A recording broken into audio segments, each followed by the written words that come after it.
આમ આદમી પાર્ટી દ્વારા બોટાદના ખેડૂત આંદોલનને મજબૂત આધાર આપવામાં આવી રહ્યો છે ત્યારે 31 ઓક્ટોબર સરદાર પટેલ જયંતિ નિમિત્તે કિસાન મહાપંચાયતનું આયોજન કરવામાં આવ્યું છે, જેમાં કેજરીવાલ હાજરી આપશે।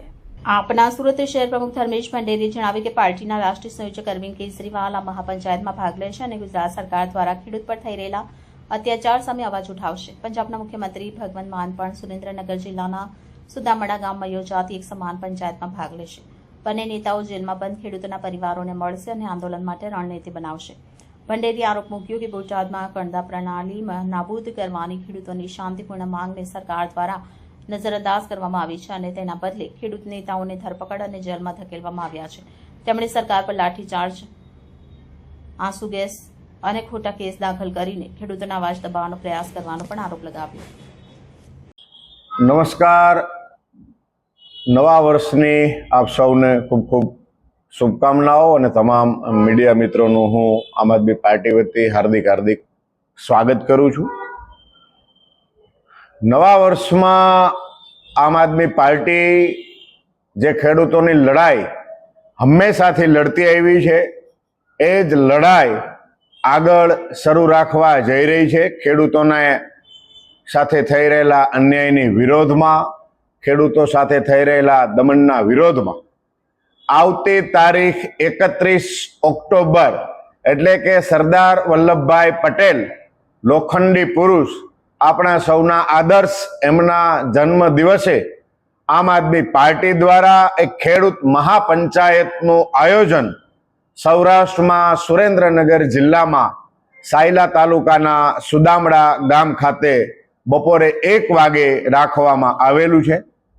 બોટાદના હળદર ગામની અંદર બનેલી આખી ઘટના આખા ગુજરાત સહિત સમગ્ર દેશના લોકોએ જોયું કે કેવી રીતે સરકારે ખેડૂતો ઉપર લાઠીચાર્જ કર્યો, ખેડૂતો ઉપર દમન ગુજારવામાં આવ્યું અને ખેડૂતો સાથે કેવી રીતના શોષણ થઈ રહ્યું છે। એક ભાજપી કડદા પાર્ટીનો અન્યાય આખા દેશે પોતે નરી આંખે જોયો। આમ આદમી પાર્ટી આ ખેડૂતોની સાથે ઊભી છે અને આ લડાઈના કારણે આમ આદમી પાર્ટીના ઘણા નેતાઓ, ખેડૂત આગેવાનો, ખેડૂત સમાજ માટે લડાઈ લડતા લડવૈયાઓ જ્યારે જેલમાં છે ત્યારે પણ આમ આદમી પાર્ટી ડર્યા વગર આ લડાઈ લડવા જઈ રહી છે અને આ લડાઈ ત્યાં સુધી ચાલુ રહેશે જ્યાં સુધી ખેડૂતો સાથે થતો અન્યાય બંધ ન થઈ જાય। આમ આદમી પાર્ટીએ આવતી 31 તારીખના રોજ જે ખેડૂત મહાપંચાયતનું આયોજન કરેલું છે એમાં આમ આદમી પાર્ટીના આપણા રાષ્ટ્રીય સંયોજક અને દિલ્હીના પૂર્વ મુખ્યમંત્રી માનનીય શ્રી અરવિંદ કેજરીવાલજી, પંજાબના લડાયક નેતા, પંજાબના મુખ્યમંત્રી માનનીય શ્રી ભગવંત માન સાહેબ પણ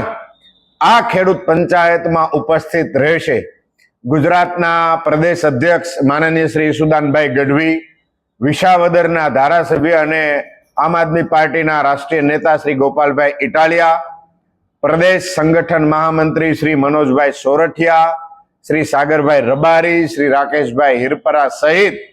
પ્રદેશના તમામ નેતાઓ, તમામ ક્રાંતિકારી આગેવાન, ક્રાંતિકારી કાર્યકર્તાઓ આ મહાપંચાયતમાં ઉપસ્થિત રહેશે અને સૌરાષ્ટ્રની સાથે સાથે ગુજરાતના ખૂણે ખૂણેથી એ ખેડૂતો આ ખેડૂત મહાપંચાયતમાં ઉપસ્થિત રહેવાના હોય। ગુજરાતના તમામ ખેડૂતોને, ખેડૂત પુત્રોને